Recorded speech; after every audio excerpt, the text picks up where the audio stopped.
من يهده الله فلا مضل له ومن يضلله فلا هادي له ونشهد أن لا إله إلا الله وحده لا شريك له ونشهد أن سيدنا وسندنا وحبيبنا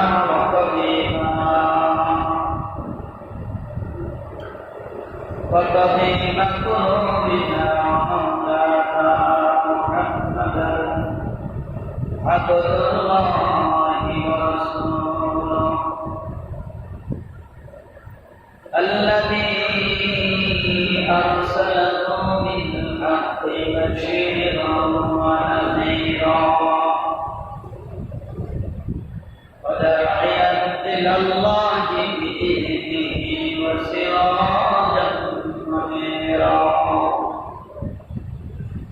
فقد قال الله تعالى في كلامه المجيد وفرقانه الحميد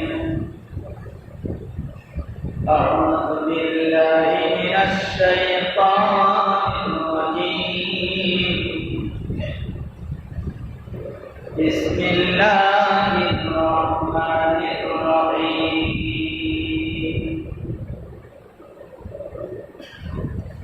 يا أيها الذين آمنوا اتقوا الله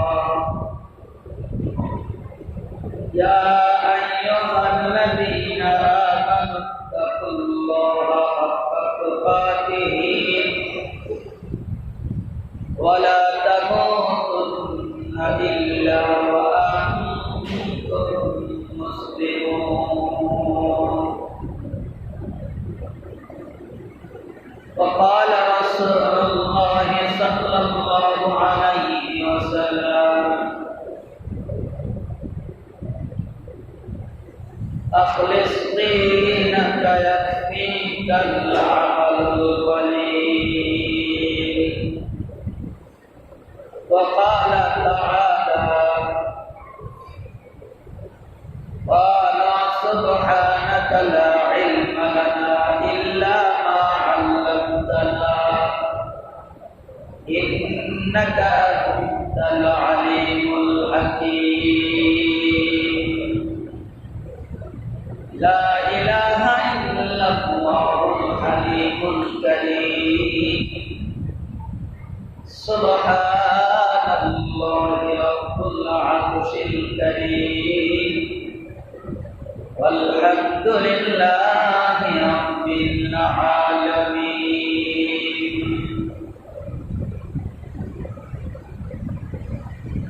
الحمد لله আল্লাহ পাকের দরবারে লাখ কোটি শুকর যে মহান মালিক আল্লাহ রব্বুল আলামিন আমাদেরকে ভালোবেসে মহব্বত করে রমজানের শেষে ঈদের দিন জুমার দিন একই সাথে প্রায় ঈদের নামাজ পাশাপাশি জুমার নামাজে হাজির হওয়ার জন্য দ্বিতীয়বার আসার জন্য সুযোগ করে দিলেন এই জন্য দিলে থেকে সকলে শুকর আদায় করে সকলে বলি আলহামদুলিল্লাহ।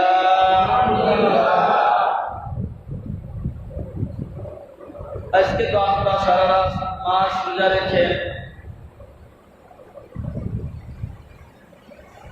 রোজা রাখার পর ঈদের আনন্দ এক একজন এক এক দিকে বেড়াতে গিয়েছে।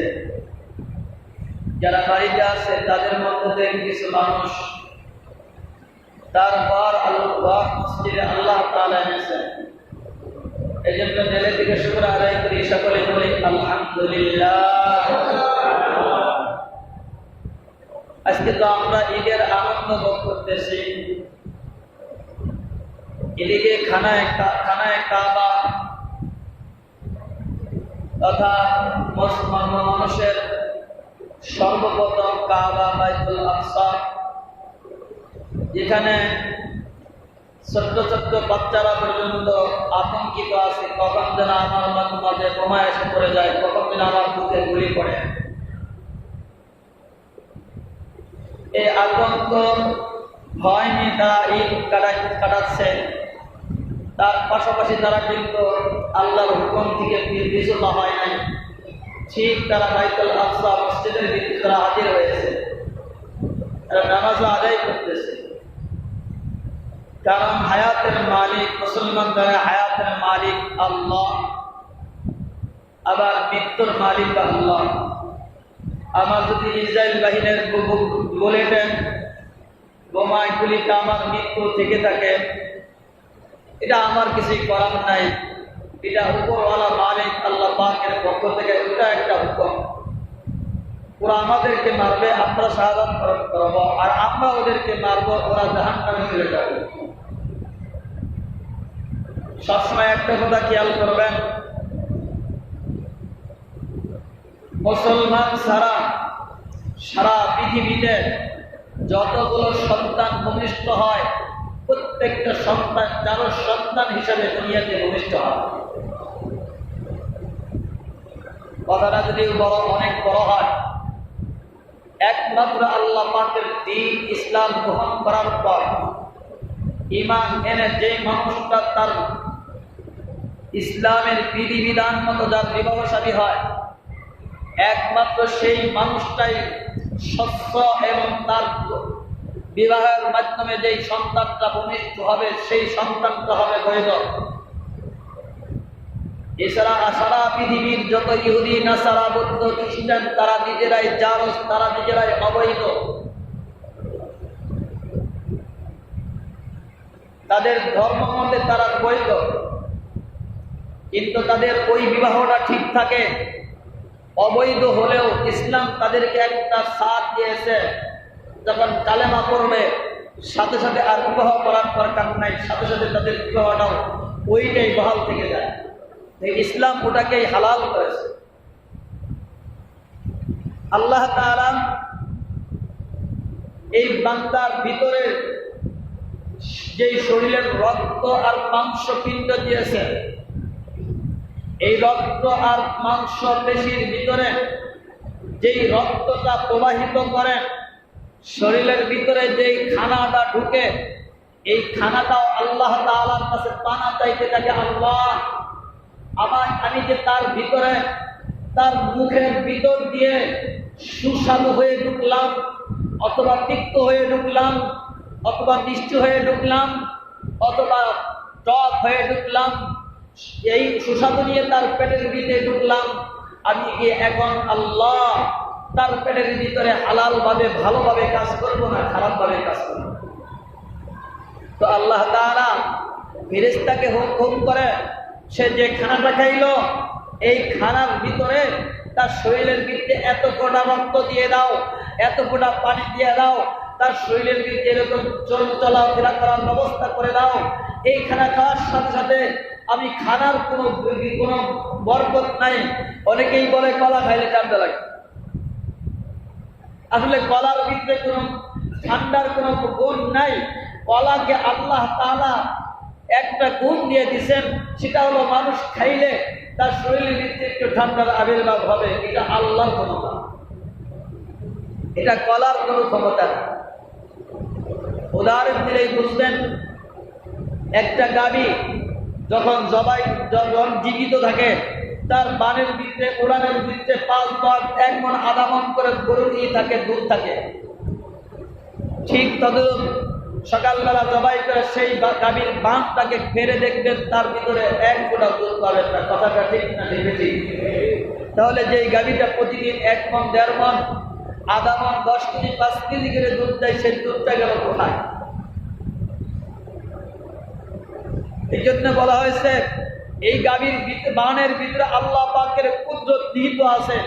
এই কুদরতের ভিতরে হাত দিতে যায় না, আমি আল্লাহর কুদরত দেখে তুমি নিজের শিক্ষা গ্রহণ করো। অনেকেই বলে, অনেক জটফকিররা বলে, যাকে দেখি না দুই নয়নে তাকে বিশ্বাস করি না গরুর গোসলে। তার মানে আল্লাহকে দেখে না, এই জন্য আল্লাহকে মানবে না, এটা হলো নাস্তিক্য বলা। খলিফা ওমর রাদিয়াল্লাহু তাআলা আনহুর জামানায় অন্য এলাকার একজন মুসলিম মুজাহিদ, মুসলিম খলিফা, এই খলিফার জায়গার ভিতরে এক ব্যক্তি বলতেছে, খলিফা আমার কাছে একটা জিনিস বুঝে আসে না। কি তোমার বুঝে আসে না?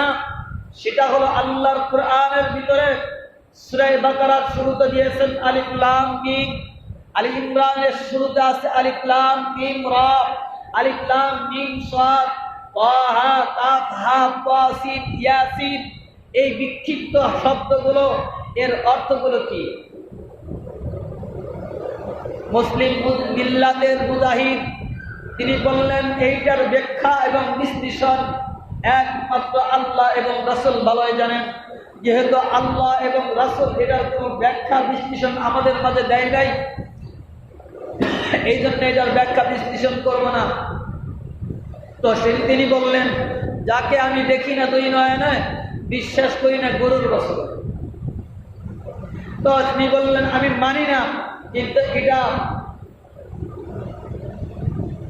এলাকা ভিত্তিক যে মুসলিম মিল্লাতের একজন খলিফা প্রতিনিধি ওমর রাদিয়াল্লাহু তাআলা ফিটিং করে দিয়েছেন, কিন্তু এটার বিচার করতে পারেন না। এই জন্য তিনি ওমর রাদিয়াল্লাহু তাআলার কাছে একটা চিঠি লিখে পাঠাইলেন, যাও ওমর রাদিয়াল্লাহু তাআলার এটা ফয়সালা করো। তো ওমর রাদিয়াল্লাহু তাআলার কাছে যা বলতে, হুজুর সবকিছুই আমার ভালো লাগলো, কিন্তু কোরআনের এই বিক্ষিপ্ত আয়াতগুলোর, ছোট্ট ছোট্ট আয়াতগুলোর কোনো ব্যাখ্যা বিশ্লেষণ আসে নাই কেন?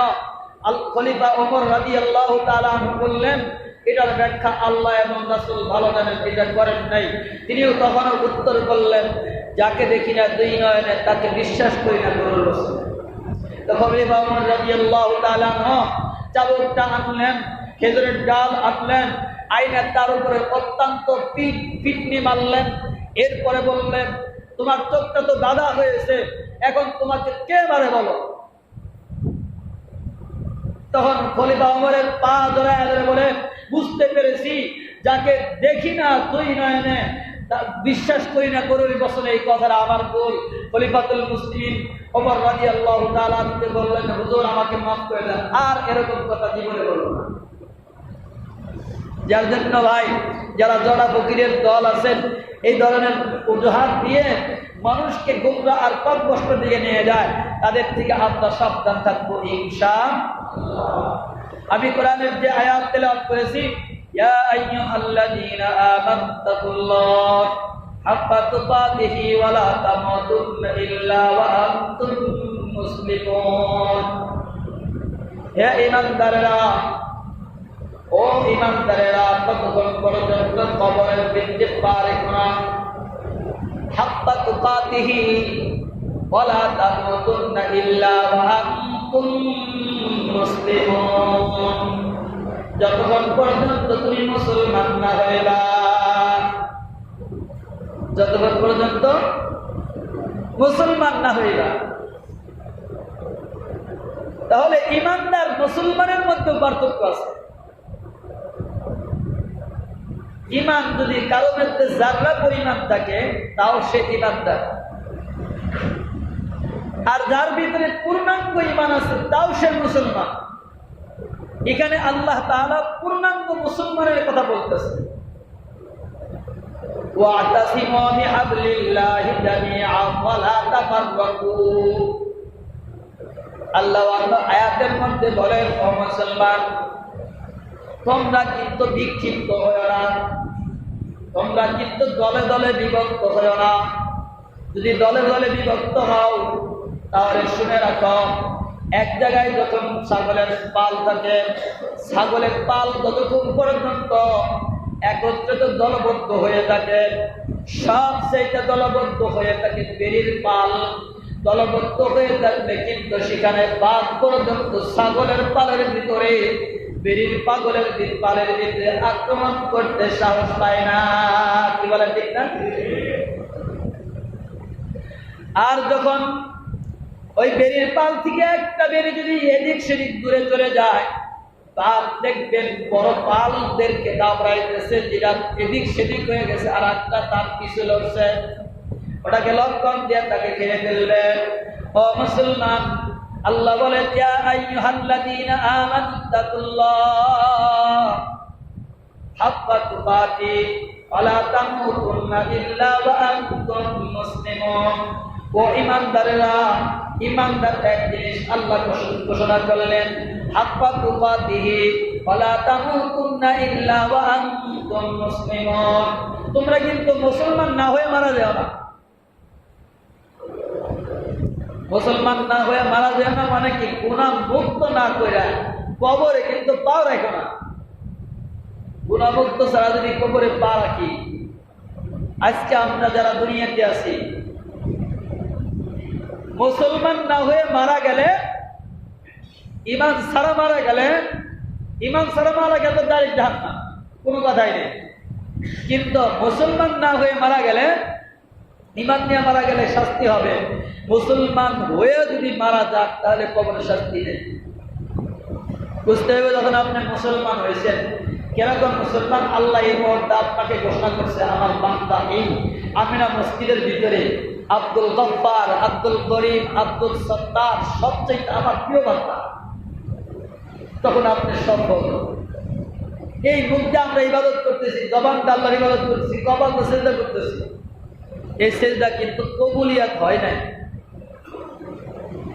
কবুলিয়াত হলো তখনই বোঝা যাবে, আল্লাহ তাআলা যখন আপনাকে দেখাবে তোমার এই আমলটা কবুল হয়েছে। তবে আমরা আশা রাখি, যেহেতু ফজরের নামাজ পড়ছি, ঈদের নামাজ পড়ছি, জুমার নামাজে আসছি, পূর্বের ইবাদত আল্লাহ কবুল না করলে আমাকে আপনাকে জুমার নামাজের ইবাদতে আনতেন না। পূর্বের ইবাদত কবুল করছে বিদায় আমাকে জুমার নামাজে আনছে, আমার ভিতরে বিশ্বাস থাকতে হবে। তো কবুলিয়াত হলো মূল শর্ত ইবাদতের। ইবাদতের মূল শর্ত হলো সারা রমজান মাস রোজা রাখছেন, সারা রমজান মাস নামাজ পড়ছেন, সারা রমজান মাস কোরআন তেলাওয়াত করছেন, কিন্তু আল্লাহ কবুল করেন নাই, তাহলে আপনি হতে পারবেন। আর আল্লাহ যদি কবুল করে, গ্রহণ করে, তাহলে আপনি সৌভাগ্যশীল। ইয়া আইয়ুহাল্লাযীনা আমানুত্তাকুল্লাহ হাক্কা তুকাতিহি, আমানুত্তাকুল্লাহ, ইত্তাকুল্লাহ। এখানে একটা কথা আছে, ইত্তাকুল্লাহ, আল্লাহর ভয় তোমাদের মধ্যে হাসিল করো। আল্লাহর ভয় কেমন হাসিল করবা? খলিফাতুল মুসলিমিন হযরত ওমর রাদিয়াল্লাহু, হযরত আবু বকর সিদ্দিক রাদিয়াল্লাহু তাআলা খলাফতের মুসনদে, ক্ষমতার মুসনদে রাষ্ট্রীয় প্রধান হযরত আবু বকর সিদ্দিক রাদিয়াল্লাহু তাআলা, কিন্তু একজন বৃদ্ধ মানুষ মারা গেল, কিন্তু সেই বাড়ির ভিতরে একজন